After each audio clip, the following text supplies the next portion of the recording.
أهلا بيكم على قناة كليبزو، المكان اللي بنلخص فيه أحلى وأجمد الأفلام بطريقة سريعة وممتعة. النهاردة معانا ملخص الجزء الثاني من فيلم تيكن 2، أكشن، تشويق ومطاردات مجنونة. بس قبل ما نبدأ خلونا ناخد الأجر مع بعض. صلوا على رسول الله الآن واستغفروا ربنا. أستغفر الله ولا إله إلا الله والحمد لله والله أكبر.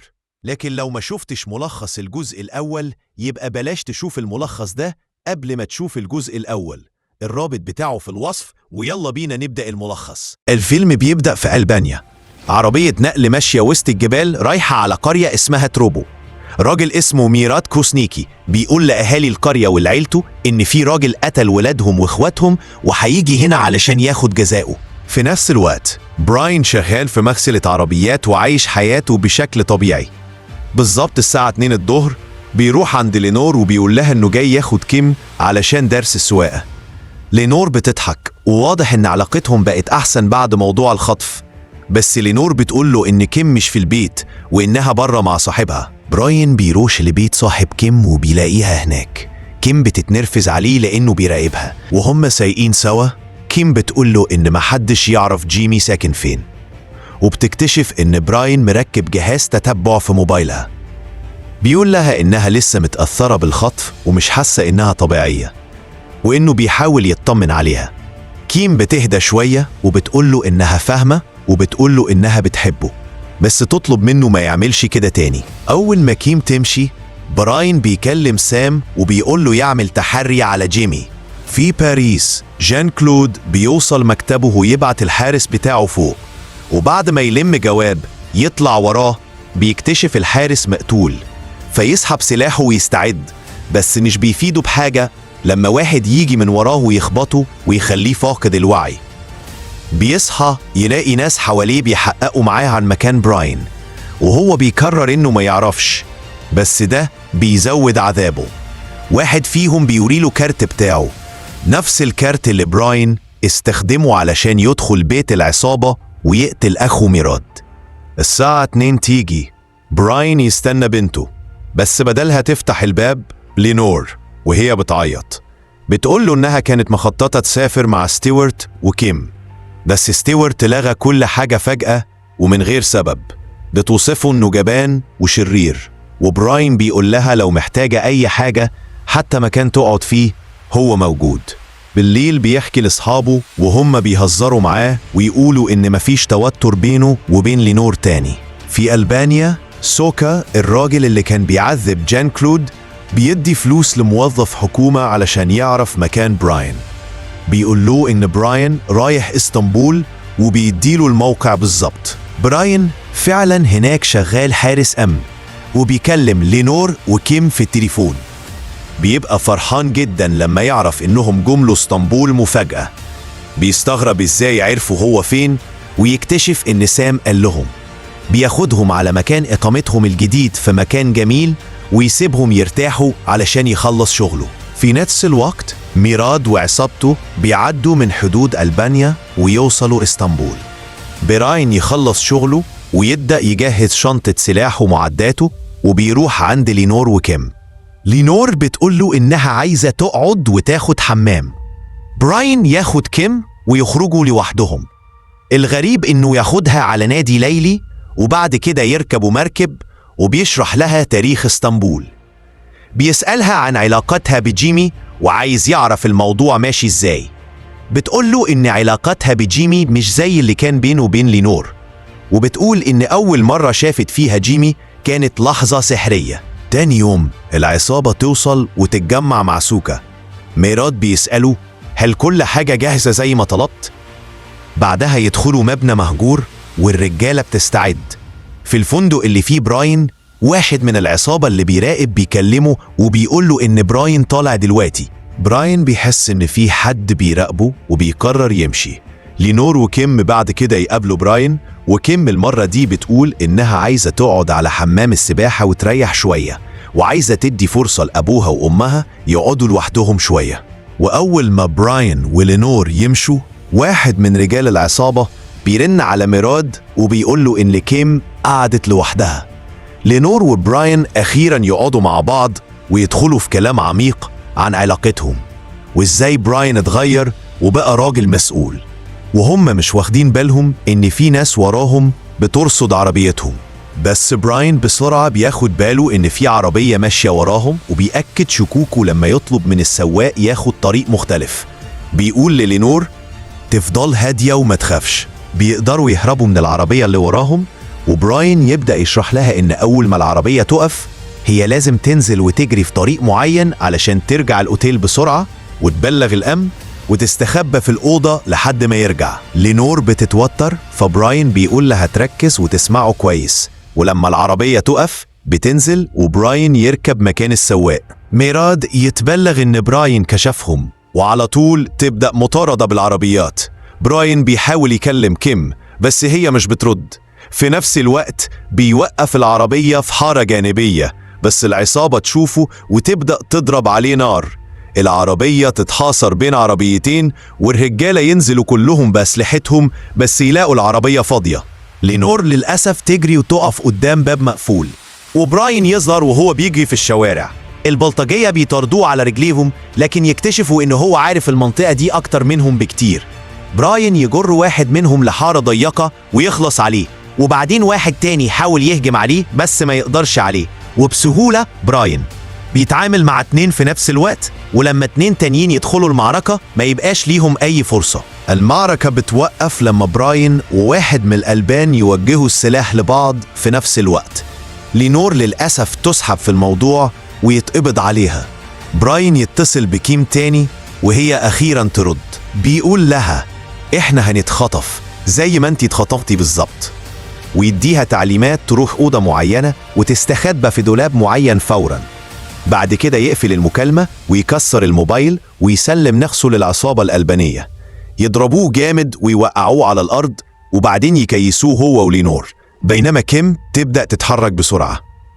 العصابة تسحب براين ولينور وترميهم في عربية فان، بس براين وهو متربط بيحسب كل تفصيلة حواليه، عدد الثواني، عدد اللفات، الأصوات اللي بيسمعها، كل حاجة. في الوقت ده العصابة توصل لأوضة كيم لكن يلاقوها فاضية. الأمن بيتبلغ ويتوجه على طول للدور الرابع، وكيم تدخل أوضة أبوها وتطلع من الشباك بهدوء، بينما براين لسه بيحلل كل حاجة حواليه بمنتهى الدقة. العربية بتقف في مقر مؤقت لميراد، والألبان يطلعوا على أوضة براين ويلاقوا شبشب كيم هناك، بس هي وقتها كانت دخلت أوضة تانية واستخبت في دولاب. البلطجية يبدأوا يفتشوا باقي الأوض، وكيم تسمع واحد منهم داخل فتسكت خالص. يفتح الدولاب اللي هي فيه لكن يلاقيه فاضي، هي استخبت كويس. ولما يروح يفتح الدولاب التالت زميله يدخل أوضة تانية ويقتل واحد شافهم، فالراجل اللي عند كيم يطلع جري. الآن يوصل للدور الرابع، بس للأسف العصابة تسبقهم وتضرب عليهم نار وتقتلهم. الفندق كله يدخل حالة تأهب، وكيم تبقى بأمان مؤقتا، لكن براين العكس تماما. براين مربوط لوحده في أوضة، فيبدأ يحاول يطلع جهاز صغير كان مخبيه في بنطلونه باستخدام رجله. يرفع الجهاز لفوق علشان يمسكه بس يقع منه، يحاول تاني ويمسكه أخيرا، ويطلع الجهاز ده موبايل. يتصل بسام بس للأسف مش بيرد، عادة سيئة جدا عند الناس في الفيلم ده. فبيتصل بكيم، كيم ترد على أبوها، وبراين بيقول لها على الوضع ويطلب منها تروح السفارة الأمريكية، بس كيم ترفض وعايزة تفضل تدور على أبوها وأمها. براين في الأول يقول لأ، بس يغير رأيه لما يلاقيها مش ناوية تسمع الكلام. كيم تطلع من الدولاب وتاخد شنطة أبوها ودخل الكود وتلاقي جواها أدوات كتير، وبخريطة براين يقول لها تاخد رباط الحذاء من الدولاب وبقلم ترسم دايرة 3 كيلومتر حوالين الفندق، ودايرة تانية 3 كيلومتر حوالين السوق، بس مفيش منطقة مشتركة ما بينهم. فبراين يقول لها تاخد قنبلة صوت من شنطته وتدور على مكان فاضي ترميها فيه علشان يعرف هي فين. كيم تشيل بنز القنبلة وترميها تحت عربية وتفجرها. براين يعد عدد الثواني لحد ما يسمع الصوت ويقول لها ترسم دايرة جديدة بنطاط 4.5 كيلومتر حوالين الفندق. المرة دي الدايرتين يتقطعوا في نقطتين. كيم تطلع فوق السطح وتقول له اتجاه الرياح ماشي ازاي عن طريق العلام. براين يقول لها تروح للنقطة الشرقية من مكان التقاطع، وتاخد معاها مسدسه وقنبلتين وتستنى فوق السطح لحد ما يبعت لها إشارته. يضطر يقفل المكالمة عشان سمع صوت حد جاي، ويخبي الموبايل تحت رجله. كيم تنزل الشارع وتركب تاكسي علشان تروح للمكان اللي أبوها قال عليه. في نفس الوقت براين بيتضرب جامد، وميراد يدخل الأوضة. ميراد يبدأ يوري براين صور الرجالة اللي قتلهم وهو بيحاول ينقذ كيم. يقول له إن الرجالة دول كانوا آباء، أزواج وإخوات. يطلع صورة الراجل اللي براين صعقه بالكهرباء ويكشف له إن ده كان ابنه ماركو. براين يرد ماركو كان وساخة بشرية. ميراد يلطشه بالقلم عشان الرد ده ويهدده ويقول له موتك مش هيكون لا سريع ولا مريح. لينور بتتسحب للأوضة ويقطعوا لبسها وتتضرب بسكين ويعلقوها من رجليها وهي مقلوبة. براين يعرف إن قدامها حوالي نص ساعة وتموت من النزيف. ميراد يقول له إن كيم هتتجاب وتتباع لأقدر ناس في العالم. يقفلوا عليه الباب، لكن بعدها بيتقال له إنهم فقدوا أثر كيم، فيقرر يروح يدور عليها بنفسه. في الوقت ده براين يبدأ يستخدم خبرته ويفك نفسه بهدوء، وهو بيقول للينور تهدى وما تتوترش. كيم في التاكسي بتوصل للمكان اللي أبوها قال عليه، وبراين يقطع الحبل اللي رابطينه بيه، وبعدين ينزل لينور ويفك لها الحبل. كيم توصل للسطح اللي براين قال عليه ويكلمها على طول، ويقول لها تفجر قنبلة تانية ترميها والانفجار يبقى قريب جدا. براين بيقول لكيم تجري 30 ثانية شرق وترمي قنبلة تالتة، وفي نفس الوقت يفتح شوية مواسير تطلع بخار علشان يغطي المكان. الألبان يسمعوا صوت الانفجار التاني ويروحوا يشوفوا فيه ايه، والبخار بيخلي كيم تقدر تشوف بالظبط مكان أهلها. كيم تبقى شجاعة كفاية وتشوف إن الألبان لقوها، وبرغم كده ترمي المسدس لأبوها. الألبان يروحوا يبصوا على براين، بس أول ما يدخلوا براين ياخد المسدس ويقتل الاتنين اللي دخلوا عليه ويخلي لينور المصابة وراه. براين يواجه عدد من الألبان لوحده ويحرص إنه يضرب كل واحد منهم بطلقة، ويكمل طريقه لحد ما يوصل للسطح.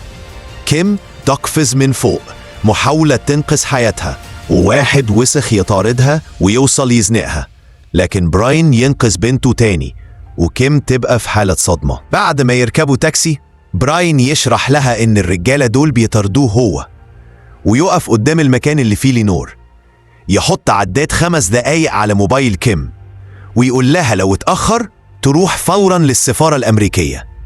براين ينزل وكيم قاعدة في العربية متوترة. براين يرجع للزنزانة ويلاقي لينور مش موجودة، واضح إن هم بينقلوها. الشرطة توصل للمكان وهم متعاونين مع الألبان والعصابة يحطوا لينور في عربية فان. براين مش بيلحق ينقذها، والمفتش اللي في المكان يكلم ميراد ويبلغه باللي حصل. ولما العداد يوصل للصفر براين يضرب طلقة على واحد من الشرطة ويجري يركب التاكسي ويوجه كيم على السفارة.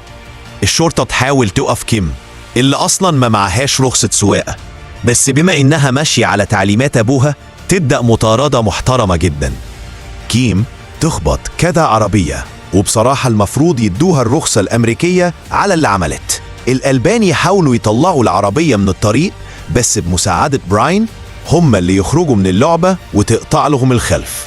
كيم تكمل وتخترق بوابة ويتضرب عليهم نار تاني. براين يرد الضرب، ولما القطر يقرب بيقول لها تدوس بنزين جامد وتعدي بالعربية، وفعلا يعدوا. الألبان ما يلحقوش ويتعطلوا، وأخيرا يوصلوا للسفارة الأمريكية، يخترقوا البوابة ويقفوا في نص السفارة. على طول براين بيكلم سام ويقول له يتصل بصاحبه جوه السفارة علشان ما يضربوش عليهم نار، ويقرر انه يسيب بنته هناك، لكن لازم يخلص من العصابة ويتأكد ان العصابة دي عمرها ما تقرب منهم تاني. نرجع للينور. ميراد يدخل الأوضة اللي هي مربوطة فيها ويسألها أعمل فيكي إيه. براين بقى وقته بيخلص وبيكمل تتبع خطواته، وفي نفس الوقت المعدات بتتجهز علشان يعبوا لينور. بس براين بفضل ذاكرته الحديدية وتفاصيله اللي حافظها قبل كده، براين يلاقي المكان اللي لينور محبوسة فيه. بكل بساطة بيروح هناك ويقتل الحارس اللي واقف بره والمسدس جاهز في ايده، وهو ماشي بهدوء يضرب بلطجي تاني وياخد منه سلاح تقيل، والمرة دي براين يقدم عرض دقة وقتال محترف، يضرب 3 من رجال ميراد واحد ورا التاني. العصابة تحاول تهرب لينور، لكن براين يطير واحد منهم من فوق السطح 10 أدوار لتحت، ومن كتر ما حس بالذنب قال يبعت له حد ينضم له تحت. الأنبان يحاولوا يضربوا نار من ورا حيطة، لكن براين ما بيتأثرش ويكمل يخلص عليهم واحد واحد لحد ما يقرب من لينور. بس العصابة تشدها وتخرج بيها على الشارع، وبراين يجري وراهم. بعد شوية لف براين يلاقي لينور فاقدة الوعي على الأرض، وهو وسوكو يوجهوا المسدسات لبعض ويضربوه، بس مفيش ولا طلقة جت في حد. المعركة تتحول لإيد بإيد، والمشهد يبقى قتال احترافي، لكن سوكو يطلع سكينة ويضرب براين ضربة صعبة. بس براين ما يستسلمش ويضرب خصمه ضربة قاضية ويقتله، ياخد المسدس ويروش للينور ويستخدم موبايل واحد من الألبان علشان يكلم ميراد ويقابله. براين بيقابل ميراد اللي بيكشف إن عنده ولدين تانيين وجايين ورا براين، بس براين يديله إنذار: ارجع لبيتك وعيش مع اللي بيقولك. ميراد مش قادر ينسى ابنه اللي مات، وبراين يرد عليه: زي ما أهالي البنات اللي كنتوا بتخطفوهم عاشوا بالقهر، انت كمان هتعيش بيه. براين يقول له: لو وعدتني أنا هرمي السلاح وامشي، أنا تعبت، كل اللي عايزه عيلتي. ميراد يوافق وبراين يرمي المسدس ويمشي، بس ميراد يلتقط المسدس ويحاول يغدره، لكن ما يشتغلش. براين كان شايل الطلقة. يفشل ميراد وبراين يقتله ويروح للينور ويطمنها إن كل حاجة بقت تمام. بعد 3 أسابيع براين بيستنى بنته تخلص اختبار السواقة. المدرب يديها الدرجة النهائية ويبارك لها، وبراين يحضنها. يروحوا يحتفلوا على الميناء ويقابلوا لينور هناك. وفجأة كيم تعزم جيمي اللي يصافح براين، ويقعدوا كلهم سوا في لحظة جميلة ونهاية حلوة. وبكده نكون خلصنا الجزء الثاني من الفيلم. لو عجبك الملخص وكنت حاسس بتعبي وعاوز تدعمني عشان أطور القناة، فما تبخلش علينا بالله عليك. وفي حفظ الله ورعايته مع ملخص تاني وفيلم نار.